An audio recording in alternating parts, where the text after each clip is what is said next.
Are you ready to take your business to the top? Well, strap in and hold on tight. You're listening to the Top of the Wall podcast from Redwall Marketing. Business and marketing strategies to lift you above the competition and over the wall of mediocrity. Now, here's your host, J.R. Griggs. Hey, it's JR here. Welcome to the Top of the Wall podcast. And today we're going to discuss direct mail. This was a topic that was supposed to be done 2 weeks ago. But as I spent time researching and recording it, the audio was bad. And so the entire podcast was lost. And it took me 2 weeks to get over my severe sadness of that.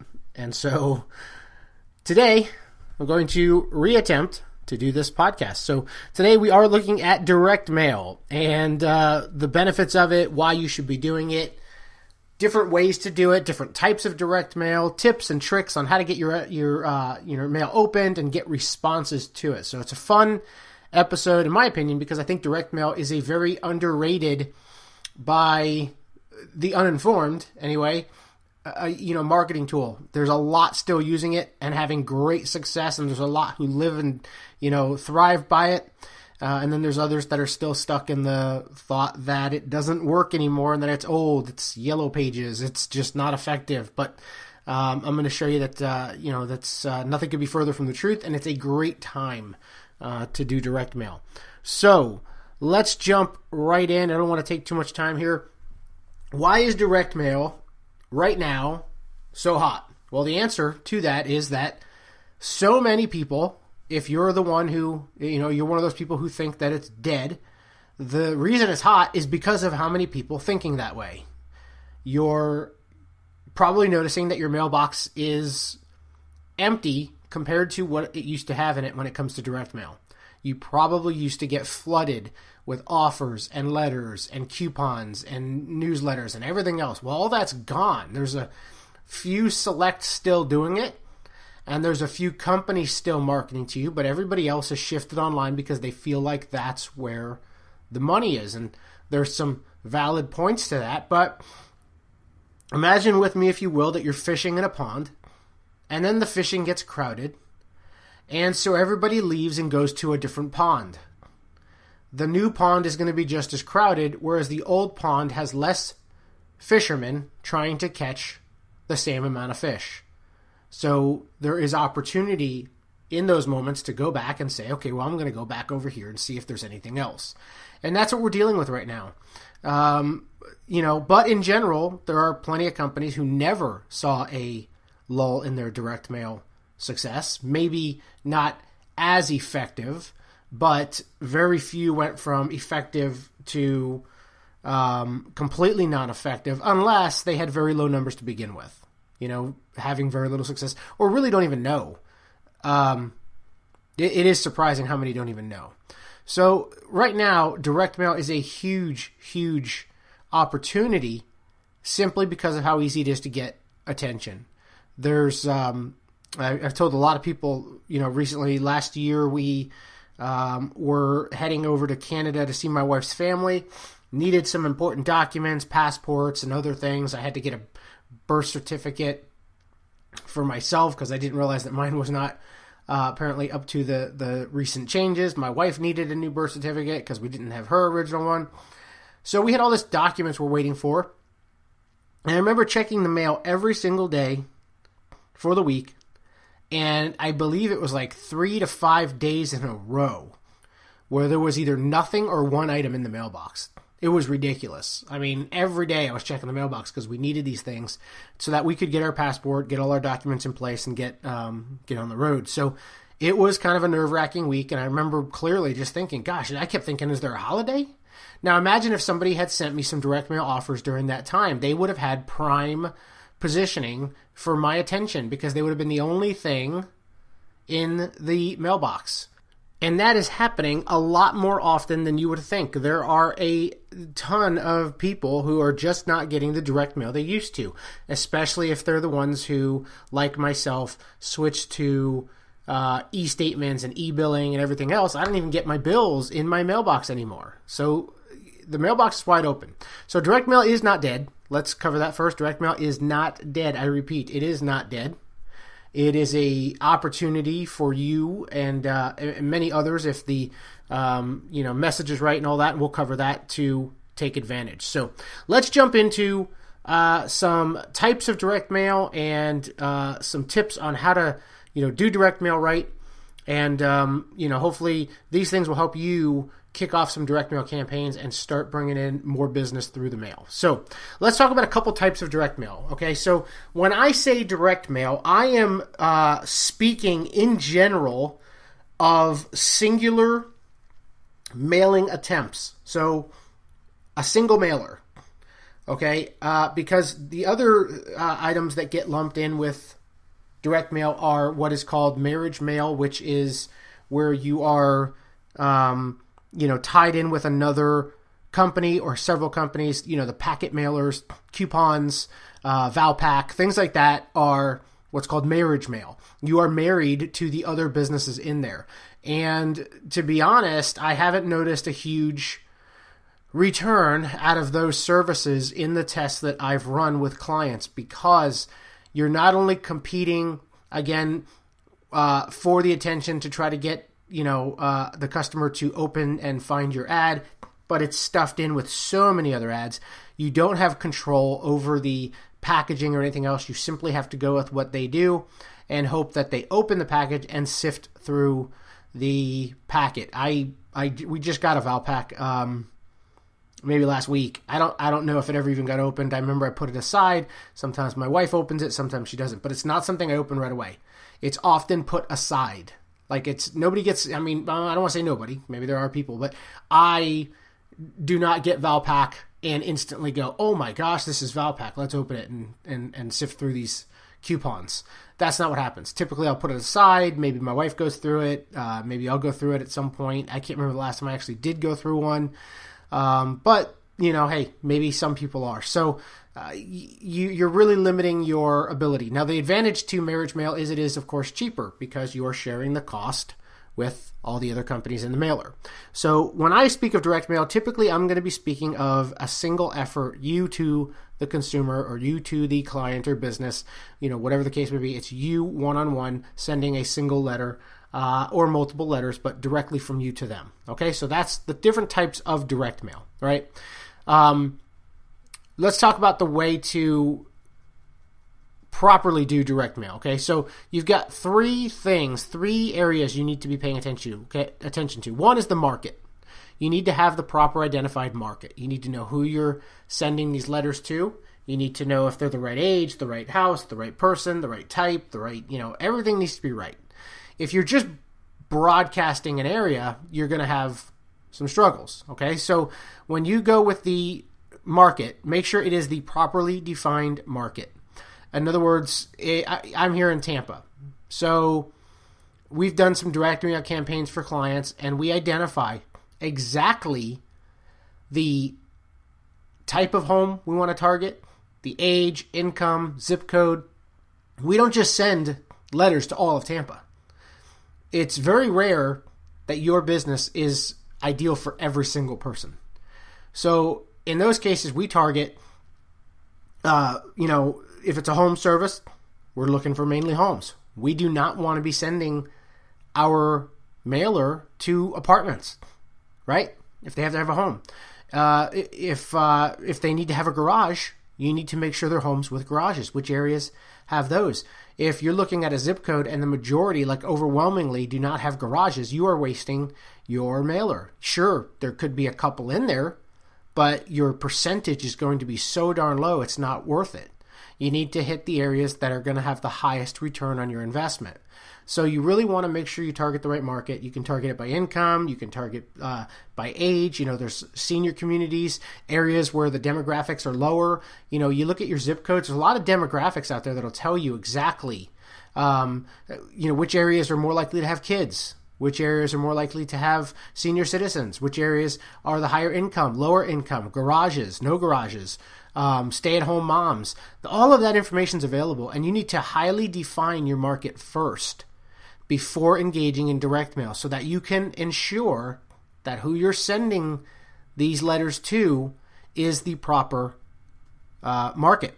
The other way to get a good market is to buy lists from, and again, you can buy these lists to get your direct market, but you can also do a joint venture or buy a list from somebody who has your ideal customer.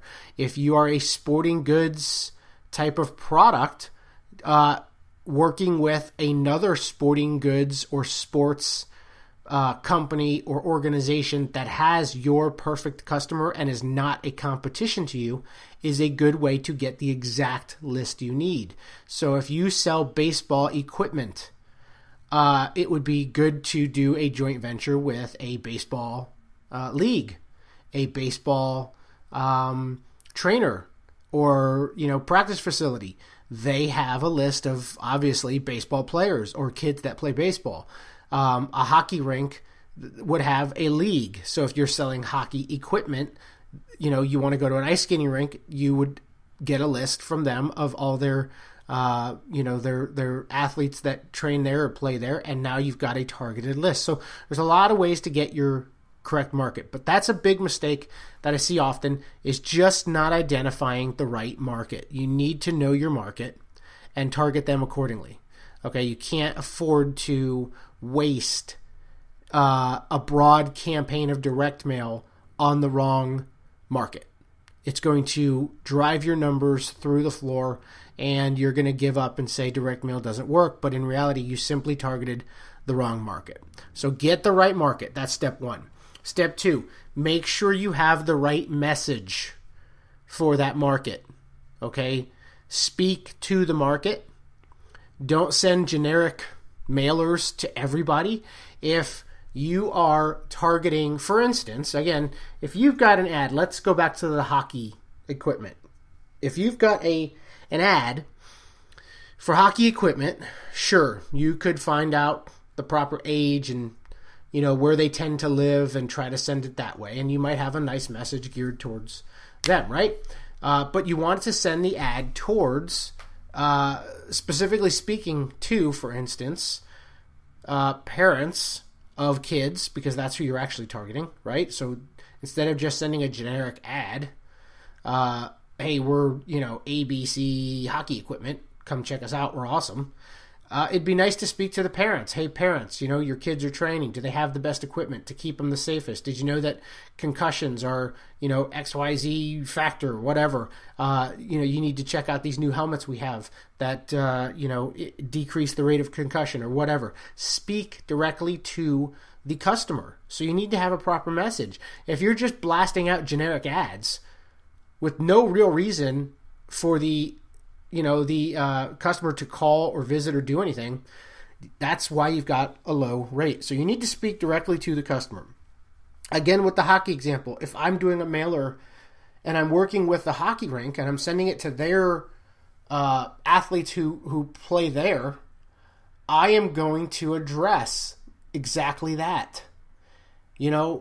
Mention the hockey rink. It kind of creates that little bit of similarity. Oh yes, we do train there, so this is just for us. This is a deal for us. Special deal for ABC hockey, ice skating rink players.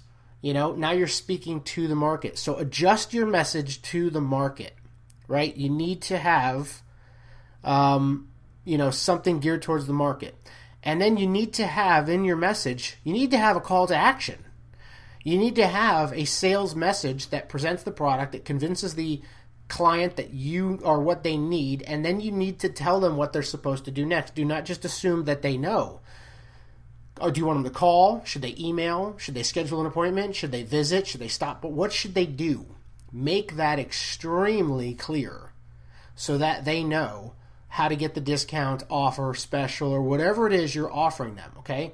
And again, if you're just sending out, hey, we're ABC company, we're awesome, check us out, it's just not going to be very effective, right? It's just no different than a basic ad on a billboard that you drive by and pay no attention to. Speak to the market and give them an offer. Give them a reason.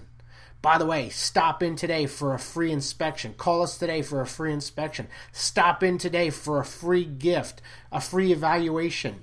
we'll bring in your equipment and we will give it a check over to see if anything's broken or might need to be fixed or outdated, and make recommendations on how you could, make changes in the future. Do something. Give them some kind of offer, some kind of reason to call or visit or do something, right? You'd have to have a call to action. That is so important. Don't send out mail with no real call to action. And, we're ABC company, call us now is not a call to action. Why are they calling? What is the offer? So the more things you have in place, the better off it's going to be. The more likely you're going to get callbacks or visits from your mail. You have to instruct them to do so. Give them something, some reason to call, email, or visit, right? So we've got the market identified. We're going to write a proper message. We're going to speak to the audience. We're going to ask them to do something, call, email, or, visit, okay? You get those two things in place, and you've got a much better chance than if you're trying to do marriage mail or you're trying to just send out a generic ad and hope for a response. Now we've got a targeted and efficient method, and you test these things, right? You write a message, and if it doesn't work, you tweak the message and send it again, and you keep testing and tweaking and getting your test results back and fine-tune your message. But do not go into direct mail. This is a huge mistake I see, is when you go into direct mail and you haven't identified your market, you're just going to do what I would call spray and pray marketing. You're just going to, throw it out there and hope something sticks. It's just not effective, and that is why often you'll hear, well, we tried direct mail, it doesn't work. There was no identified market. It was a guess, a stab in the dark, not, hey, look, here's the age, sex, family status, income, living area. This is the information on our client. We know them down to the T. We know exactly what kind of cars they typically drive. We know what clothes they're wearing. We know what wine they drink. We know where they like to eat at, what restaurants, where they want a vacation. We know our customer. And so we know that when we send this mailer, we are hitting exactly them with only a little bit of overlap into areas that may not qualify. Whereas what everybody else is doing is going super broad and hoping to get a small area of their ideal customer in that mix and expecting that small area to overwhelmingly respond. It's just not going to happen. Start with a good market. Then you move into a good message. Speak to the customer. Give them a reason to call, not a generic ad. Okay? Now, once you have the market and the message down, you can move into the media. Now we can move into, how are we going to do this direct mail? How are we going to do it? There's several types of direct mail you can do. There's postcards, there's letters, there's different styles you can do of your letter. You can send a box, you can send a padded envelope, you can send overnight, FedEx, UPS, Postal Service, objects, certified mail. There's so many ways, priority mail, so many ways to do it, but how are we going to do it and why? So we're going to get into now the number one thing you have to do when it comes to direct mail. This is the most important thing, the important first step in your direct mail. Once you've identified your market and message, it's what?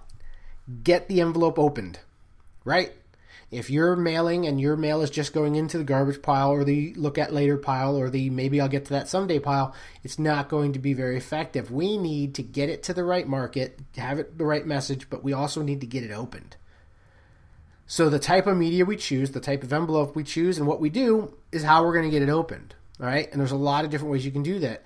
If you send out an ad and it just looks like it's an ad, it's in an envelope, and it's clearly junk mail, highly likely they're just going to throw that away, right? I get credit card offers all the time that I don't even read most of them. I know it's a credit card offer, so it goes right into the trash. So you need to make sure that you're putting some time and effort into testing out different delivery methods so that we can see if we're getting our mail opened, because that's the first step. So let me just discuss a few ways that you can do some styling on your envelopes. That'll make a difference. Okay, now one is using live address, okay, handwritten address on your envelopes. What does junk mail typically have on it? It typically has, printed, pre-sorted, stamped mail, right? That is highly likely to be junk mail when it's got these, Obviously it was a mail merge. It was, a printed stamp, and it looks like it was run through a machine. That is a very good indicator of junk mail. Handwriting is more of an indicator of somebody took the time to personally write me this. What is it? So that is a very effective. Now, there are handwriting fonts you can use, and when you're doing mass mail, it is difficult to handwrite all that, right?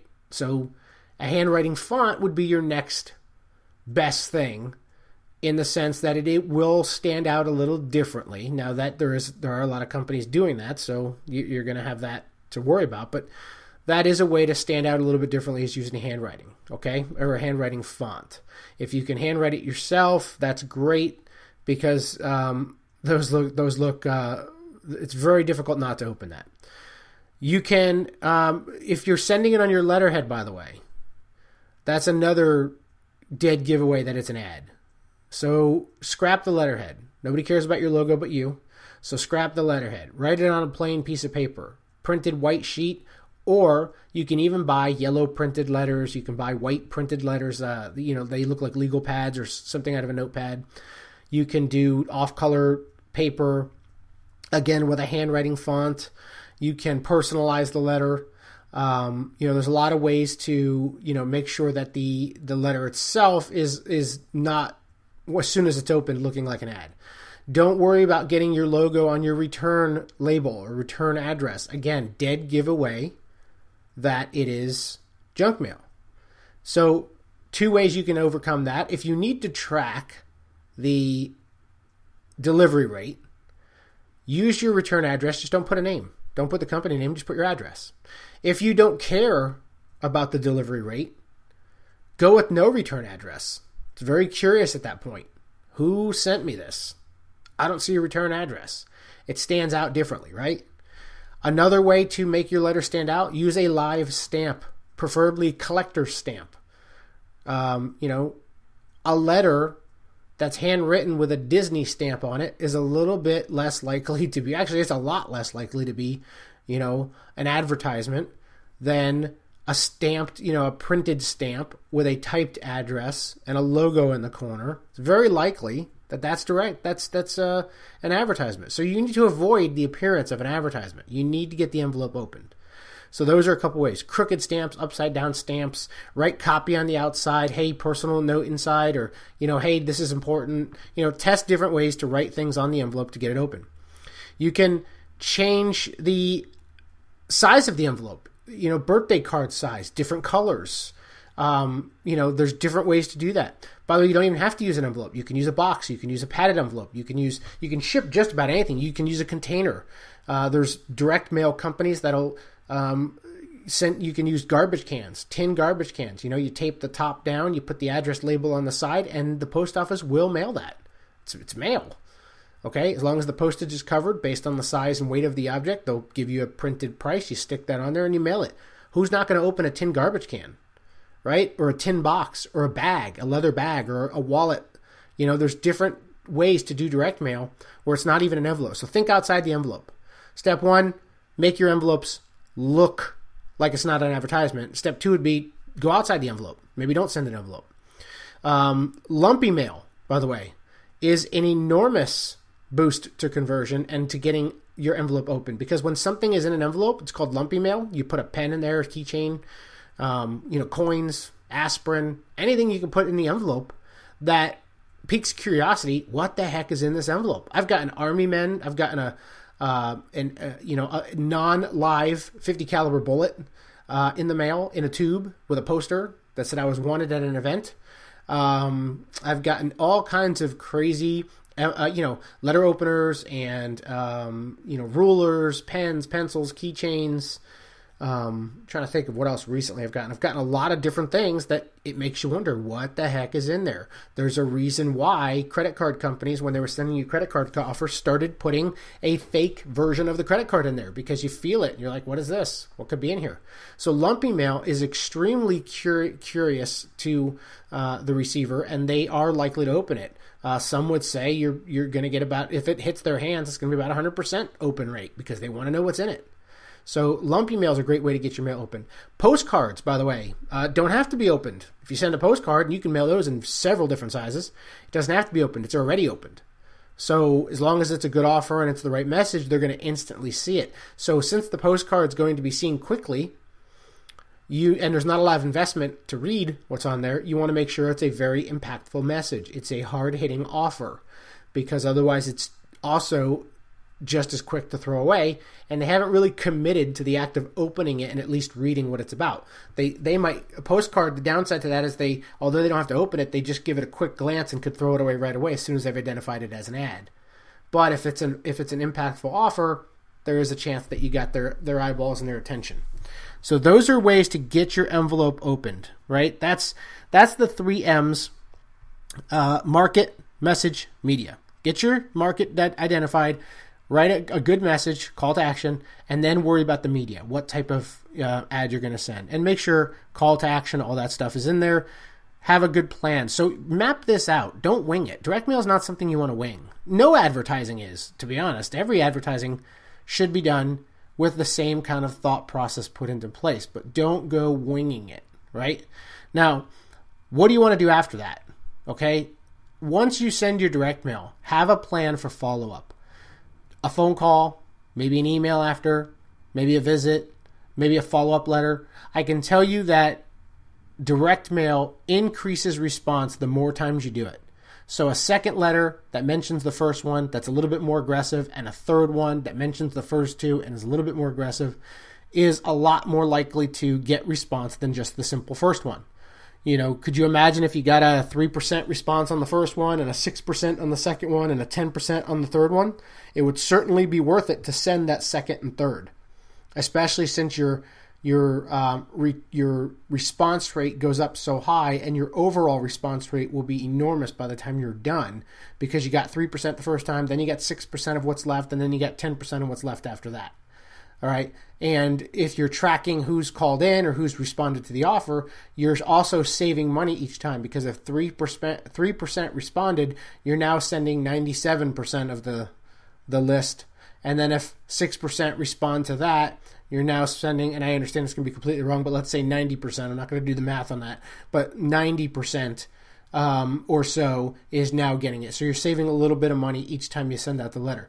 But don't just give up on that first one. Send out multiple, have systems, send them out quarterly, whatever the case may be. Make sure you have a plan. That's really the big thing. So use these tips. Hopefully this helps you to understand a little better why direct mail is still a very, very, very viable marketing strategy, but also to figure out why you may have failed in the past and what you can do to change that. So hopefully you take this advice and can start doing some better direct mail efforts with it. If you have any questions, hit us up at redwallmarketing.com. I will personally answer your email. You can also call us on there, send in questions you have for an upcoming episode. And as always, if you like the podcast, please leave a review on iTunes, Stitcher, or leave us a comment on the blog, wherever you want to talk to us. Facebook, social media, wherever. Get out there and mail some stuff. Let me know your stories. Let me know how it went, how you did, if you've got great stories of your own successes, and if anything, any of this has helped you. I will see you next week on the Top of the Wall podcast. Thanks for listening to the Top of the Wall podcast. If you enjoyed this episode, please leave us a review and subscribe to the channel so you don't miss any of the great episodes coming up for you. For more resources and tools to take your business to the top, visit redwallmarketing.com.